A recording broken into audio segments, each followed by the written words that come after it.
Jayashree Liberty Hospitals, on the occasion of 11th anniversary, free OP consultation and 20% discount in OP. Contact. నమస్తే, నేను Vijay. Gold rates చాలా peak స్టేజ్కి వెళ్ళిపోయాయి. ఒక రకంగా చెప్పాలంటే 10 గ్రాముల గోల్డ్ ధర ఇప్పుడు అక్షరాల 1,00,000 వరకు పలుకుతుంది. అయితే ఇప్పుడు మీ ఇంట్లో ఉన్నటువంటి గోల్డ్, పాత బంగారాన్ని అమ్ముకోవడానికి ఇది సరైన సమయమా? అసలు గోల్డ్ని ఇప్పుడు అమ్మవచ్చా లేదా? అలాగే అమ్మితే పూర్తి స్థాయిలో మార్కెట్లో ఉన్నటువంటి ధరకే ఆ బంగారాన్ని అమ్ముకునే అవకాశం ఉంటుందా లేదా? నిజంగా అలాంటి షాపులు పూర్తి స్థాయిలో ఆ రేటుని ఇచ్చేటువంటి షాపులు ఉన్నాయా? ఎస్, వీటి గురించి డిస్కస్ చేద్దాం. మనతో పాటు ఉన్నారు గోల్డ్ బిజినెస్ అనలిస్ట్, అలాగే స్వర్ణకారుల సంఘం నాయకుడు దుబ్బాక కిషన్ రావు గారు. సార్ నమస్తే. ఇప్పుడు మనం ఆల్రెడీ డిస్కస్ చేసాం, మీరు చెప్పేశారు ఆల్రెడీ 2 నెలల కిందటే అన్నారు 1,00,000 వరకు చేరుతుంది, డౌటే లేదు, రాసి పెట్టుకోండి అన్నారు. ఆల్మోస్ట్ రీచ్ అయిపోయింది. అయితే ఇప్పుడు అందరిలో ఒక డౌట్ ఉంది, పాత బంగారాన్ని ఇప్పుడు అమ్ముకోవచ్చా లేదా? మీరేమంటారు? ఒక అనలిస్ట్గా మీరేం చెప్తారు? పాత బంగారము పాత రోజుల్లో దానికి ఈ కేడిఎం పెట్టి క్యాప్టిమమ్ అనే మెటీరియల్తో ఇప్పుడు సాల్డరింగ్ చేస్తున్నారు. ఈ క్యాప్టిమమ్ ఏమిటంటే వస్తువు తయారైన తర్వాత యాసిడ్లో వేసేసి మన ఫైనల్ ప్రోడక్ట్ వచ్చే వరకు అతుకు ఏది ఉండదు, ఆ క్యాప్టిమమ్ కరిగిపోతుంది. కాబట్టి మీకు 22 క్యారెట్ అంటే 22 క్యారెటే ఉంటుంది. దానివల్ల మీకు ఫుల్ వాల్యూ వస్తుంది అనమాట. కాబట్టి మీకు వేస్టేజ్ అడిగారు. ఆ రోజుల్లో వేస్టేజ్ లేదు. కాబట్టి ఆ రోజుల్లో అంటే 20 ఏళ్ళ ముందు 20 ఏళ్ల ముందు వస్తువులలో మొత్తం కూడా సాల్డరింగ్ చేసే మెటీరియల్ కాపర్, సిల్వర్, గోల్డ్ 3 ప్రపోర్షనేట్గా పెట్టి సాల్డరింగ్ చేసేవాళ్ళు. మీతో వేస్టేజ్ అడిగేవాళ్ళు కాదు. కాకపోతే ఆ రోజుల్లో ఆ వస్తువులు కూడా ఎంత తక్కువ వాళ్ళు పెట్టినా కానీ 5 to 8% ఇదే డిఫరెన్స్ వస్తుందన్నమాట.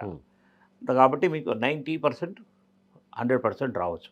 సరే, మరి ఇది ఎవరు వాళ్ళు తీసుకురాగానే ఇది పాత వస్తువు, ఇది అతుకుంది ఇదని షోరూంలో వాళ్ళు కస్టమర్ను మోసం చేసే ఛాన్సెస్ ఉంటుంది, అమ్మాలనుకుంటే ఆర్ ఎక్స్చేంజ్ చేయాలనుకుంటే. అయితే దీనికి మార్గాలు ఏమన్నాయంటే, మొత్తం సిటీలో సెవరల్ వందల ఇండిపెండెంట్ టెస్టింగ్ ల్యాబ్స్ ఉన్నాయి గోల్డ్కి సంబంధించి. ఓకే. ఇవి ఈవెన్ షోరూమ్లలో కూడా వాళ్ళ టెస్టింగ్ మిషన్స్ ఉంటాయి. వాళ్ళు ఏం చేస్తారు, ర్యాండమ్ చెక్కింగ్ చేస్తారు. అంటే ఇప్పుడు అతుకుని దగ్గర పెట్టి మన టెస్ట్ చేస్తే ప్యూరిటీ తక్కువ చూపిస్తుంది, అతుకు లేని ప్లేస్లో పెడితే ఎక్కువ చూపిస్తుంది. కానీ వీళ్ళు ఏం చేస్తారు, వాళ్ళ తెలివి అంతా కూడా అక్కడే ప్రయోగించి ఆ జిమ్మిక్ని అక్కడ చూపించి కస్టమర్ను అయ్యో ఆ రోజుల్లో స్వర్ణకారుడు మోసం చేశాడు అని ఒక నిరుత్సాహపడుతూ ఎక్స్చేంజ్ చేసుకుంటారు. లేదంటే ఇంకా కొంచెం తెలివి వల్ల అయితే సరే వీడు ఒక్కడి నమ్మాలి ఎందుకొని 2-3 షాప్లో వెళ్తాడు. అప్పుడు మనకు కరెక్ట్ రేట్ తెలుస్తుంది. అయితే ఇక్కడ ఈ ఇండిపెండెంట్ షాప్స్లో వెళ్ళిందా కూడా కాకుండా కూడా, ఈ ర్యాండమ్ చెకింగ్ కాకుండా కూడా మనం రాళ్ళు, ముత్యాలు ఏమైనా ఉంటే తీసేసి దాన్ని మెల్టింగ్ చేసి మనం అసెస్మెంట్ చేస్తే 100% కరెక్ట్ ఉంటుంది. అంటే పూర్తిగా కరిగించిన తర్వాత అప్పుడు చెక్ చేస్తే మాత్రం 100% కరెక్ట్ ఉంటుంది. ఎవరు చీటింగ్ చేయలేరు. ఓకే. ఏదైతే టెస్ట్ సర్టిఫికేట్ వస్తుందో దాన్ని ఎవరు క్వశ్చన్ కూడా చేయలేరు. కానీ అంత ధైర్యం చేయగలుగుతారా కస్టమర్స్? వాటిని పూర్తిగా కరిగించేసి నమ్మకమైన స్వర్ణకారుడి దగ్గరికి వెళ్తే వాళ్ళు తీసుకెళ్ళి చేపించిస్తాడు. వాడిని నమ్మాలా మీరు. ఇక్కడ ఇంత పెద్ద వాల్యుబుల్ వస్తువులలో ఎవరో ముక్కుముఖం తెరవని షోరూమ్ వాడిని మీరు నమ్ముతున్నారు, కానీ నీ ఇంటి దగ్గర ఉండే నీకు పరిచయం ఉండే స్వర్ణకారుడిని నమ్మట్లేదు. దీంట్లో కస్టమర్ చాలా మోసపోతున్నాడు. పెద్ద పెద్ద షోరూమ్లు రావడానికి కారణం బ్లాక్ మార్కెటర్సు, బ్లాక్ మనీ ఉన్న వాళ్ళంతా పెద్ద పెద్ద షోరూమ్లు పెట్టుకొని బీద స్వర్ణకారుడిని అప్రైజర్గా, సేల్స్మెన్గా పెట్టుకొని ఇవన్నీ చేస్తున్నారు. వాడికి 20-25 వేలు శాలరీ ఇస్తారు. 100 కోట్ల రూపాయల గోల్డ్ అక్కడ పెడుతున్నారు. వారం రోజుల్లో 10%, 8%, 6% పెరిగి వాడికి అభివృద్ధి మీద అభివృద్ధి వస్తుంది. కానీ ఇప్పుడు మనం 24 క్యారెట్స్ గోల్డ్ని ఆల్రెడీ బిఎస్ మార్క్ అని హాల్ మార్క్ చూస్తారు, వెంటనే అక్కడికి తీసుకెళ్ళంగానే సో దాంట్లో కొంత పర్సెంటేజ్ వరకు తీసేసి మిగతా అంతా కూడా యాజ్ ఇట్ ఈస్గా ఫుల్ అమౌంట్ ఇచ్చేస్తుంటారు. కానీ అప్పట్లో మనకి హాల్ మార్క్స్ ఇవి లేవు. మ్యాక్సిమం 22 క్యారెట్సే అవైలబిలిటీ ఉంది, 24 క్యారెట్స్ లేదు కేడిఎం గోల్డ్. అయితే ఇప్పుడు మీరన్నట్టుగా స్వర్ణకారులు మాత్రమే ఇలా ఇస్తారా, లేదంటే షోరూంలో కూడా ఇలా ఇచ్చే ఫెసిలిటీ ఏమన్నా ఉంటుందా? తెలిసిన షోరూమ్స్ ఉంటే. షోరూమ్ అంటే కొంచెం నమ్మగాలిన షోరూమ్ అంటే తనిష్క్ వాళ్ళు కొద్దిగా ఫేర్గా ఉంటారు. వాళ్ళు రేటు బాగా తీసుకుంటారు, కానీ వాళ్ళు చీటింగ్లో ఎక్కువ ఇంటర్ఫియర్ కారు.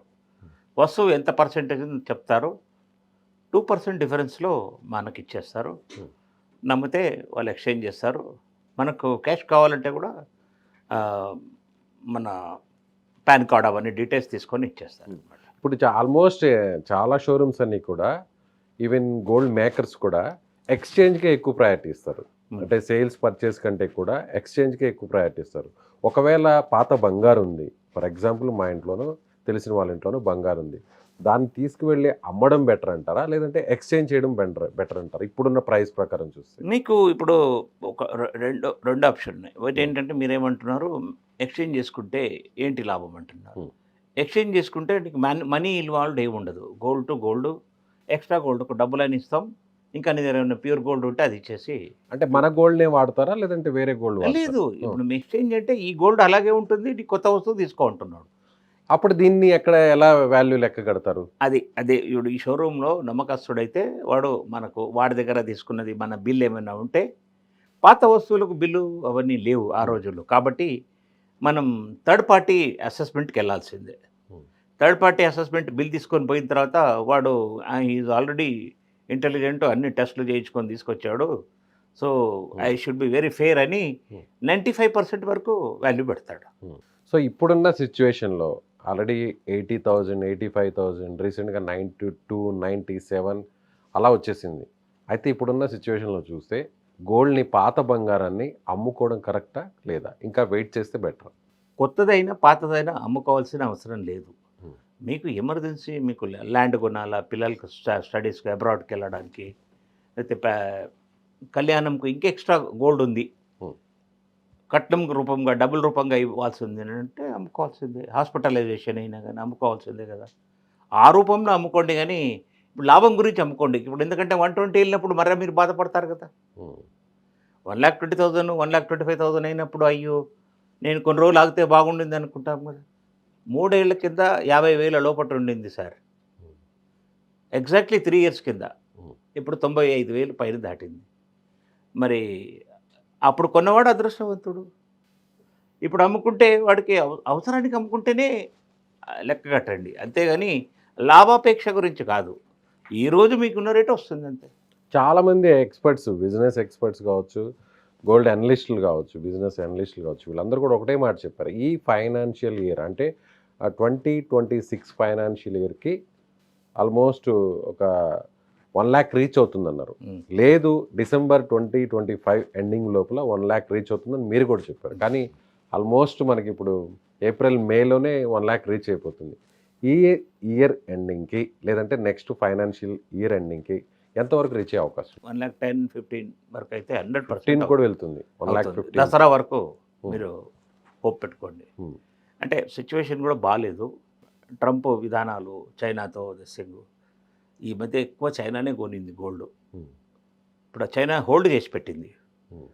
ఎవరైనా పెద్ద పెద్ద కంట్రీస్ గోల్డ్ను మార్కెట్లోకి కొన్ని టన్నులలో రిలీజ్ చేసి అమ్మడానికి రిలీజ్ చేస్తే మాత్రం 10-15% పడిపోతుంది, తగ్గుతుంది. అది ఓన్లీ టెంపరీగా. ఆ 15 రోజులు, ఆ నెల రోజులు అంతే. మళ్ళీ దాని తర్వాత మళ్ళీ పీక్కి వెళ్ళిపోతుంది అనమాట. సో ప్రజెంట్ రియల్ ఎస్టేట్ కూడా అనుకున్న ఇదిగా లేదు 2 తెలుగు రాష్ట్రాల్లో, ముఖ్యంగా ఈ తెలంగాణ రాష్ట్రంలో వాటిలో. సో అలాంటి వాళ్ళు భూముల మీద, ప్లాట్ల మీద ఇన్వెస్ట్ చేయాలనుకున్న వాళ్ళు ఇప్పుడు గోల్డ్ మీద ఇన్వెస్ట్ చేయడం కరెక్టే అంటారు? ఒకవేళ ఈ స్టేజ్కి వచ్చినా కూడా, అంటే ఈ మార్కెట్లో చూస్తే ఇప్పుడు రేట్ చాలా హైక్ అయింది, ఇప్పుడున్న సిచ్యువేషన్లో కూడా ఒకవేళ బెస్ట్ ఆప్షన్ అనుకోవచ్చా ఇన్వెస్ట్ చేయడానికి? 100% గోల్డ్ అంత సేఫ్ మెటల్ ఏది లేదు సార్. పెరిగిపోయింది కదా, ఇప్పుడు పెరిగినా కూడా పెరుగుతుంది కదా సార్. మీకు పెరగకున్నా కానీ అంత రేట్ అయినా వస్తుంది కదా సార్. మీకు ఒక అదృష్టం ఏంటంటే ఈరోజు మీరు 95,000 పెట్టి తీసుకున్నారనుకో, 500, 1,000 రూపీస్ లెస్లో మీకు అదే ప్యూర్ గోల్డ్గా ఉంచుకోవాలి, వస్తువుగా తీసుకోవద్దు. ఎప్పుడు వస్తువుగా తీసుకుంటే 10-12% కొంచెం వేరియేషన్లో నష్టపోతాం. ఆ మేకింగ్ ఛార్జు, మళ్ళీ కేడిఎం వేస్ట్ అని ఇవన్నీ అవన్నీ వేసేసి మీకు ప్యూర్ గోల్డ్లో అలాంటివి ఏమి ఉండవు. బిస్కెట్ రూపంలో ఉంటే మాత్రం ఫుల్ వాల్యూ వస్తుంది. As a gold Smith association లీడర్గా చెప్పండి, అలాగే ఒక బిజినెస్ అనలిస్ట్గా చెప్పండి, గోల్డ్ మీద మీకు పూర్తి అవగాహన ఉంది. సో 22 క్యారెట్స్ గోల్డ్ కొనడం బెటరా, లేదంటే కేడిఎం 24 క్యారెట్స్ గోల్డ్ కొనడం బెటరా? 100%గా 999 ఆర్ 4 9s గోల్డ్ కొనడం బెస్ట్. ఈ ఆర్నమెంట్స్ కొంటే మాత్రం కొద్దిగా నష్టపోతాం, కానీ మరి అనుభవిస్తాం కదా వేసుకొని. మన ఇంట్లో మూలకు పెట్టే బదులు ఆర్నమెంట్స్ ఫంక్షన్స్కు గుడికి వెళ్ళినప్పుడు ఎక్కడైనా వెళ్ళినప్పుడు అందంగా వేసుకొని వెళ్ళే ఛాన్స్ ఉంటుంది వస్తువు రూపుగా ఉంటే. అలాంటప్పుడు you have to sacrifice 8 to 10%. Pure గోల్డ్గా ఉంటే మాత్రం మీకు గోల్డ్ బాండ్ లాగానే ఉంటుంది. చాలామంది ఎక్కువగా కూడా లేడీస్ అందరూ కూడా ఈ స్టోన్స్ ఉన్న వాటిని ఎక్కువగా లైక్ చేస్తారు. కానీ రీసెంట్గా కొంతవరకు అది తగ్గింది అనుకోవచ్చా? తగ్గింది. ఎక్కువగా ప్యూర్గా ఉండే గోల్డ్ని వాటికి సంబంధించిన ఆర్నమెంట్స్ని ప్లెయిన్ ఆర్నమెంట్స్ని ప్రిఫర్ చేస్తున్నారు. లాస్ తక్కువ ఉంటుంది. స్టోన్స్లో సరిగా వెయిట్ ఇవ్వరు, బ్లాక్ బిడ్స్లో సరిగా వెయిట్ ఇవ్వరు, మళ్ళీ దానికి ఛార్జ్ చేస్తారు, మళ్ళీ దానికి రిటర్న్ దానికి వాల్యూ ఉండదు. కాబట్టి ఓన్లీ రవ్వలకు, పచ్చలకు, కెంపులకే వాల్యూ ఉంటుంది. మిగతా వస్తువులు వేటికి ఉండదు అనమాట. దానికి ముత్యాలకు కూడా అవి కూడా ఒకసారి వాడిన తర్వాత సెకండ్ గ్రేడ్ అయిపోతాయి. గ్రేడింగ్లో ఫస్ట్ గ్రేడ్ వచ్చి సెకండ్ గ్రేడ్ పోతాయి. కాబట్టి ప్యూర్ గోల్డ్గా ఉంచుకోవాలి. లేకపోతే ఆర్నమెంట్స్ ఉంటే plain ornaments. So final question sir, as ఒక సీనియర్ అనలిస్ట్గా చెప్పండి, పాత బంగారాన్ని అంటే వాళ్ళ తాతల దగ్గర నుంచి, అమ్మమ్మల దగ్గర నుంచి, నానమ్మల దగ్గర నుంచి, తల్లిదండ్రుల దగ్గర నుంచి వచ్చిన బంగారాన్ని వారసత్వంగా కొంతమంది అలా పెట్టుకుంటారు. 7 వారాల నగలు కావచ్చు, ఇలా రకరకాల నగలు. వీటిని అలాగే ఉంచుకోవడం బెస్టా, లేదంటే ఎక్స్చేంజ్ చేసుకోవడం, లేదంటే సేల్ అంటే చేయొద్దు అంటున్నారు, ఎక్స్చేంజ్ చేసుకోవడం బెస్టా? అంటే వీటికి సంబంధించిన ప్యూరిటీ కానీ క్వాలిటీ కానీ ఏమైనా తగ్గే అవకాశం ఉందా? అలాగే ఉంచుకోవడం 100% మంచిది. మీకు దాంట్లో కొంచెం కొత్త వస్తువులాగా కనపడకపోతే పాలిష్ చేయించుకోండి.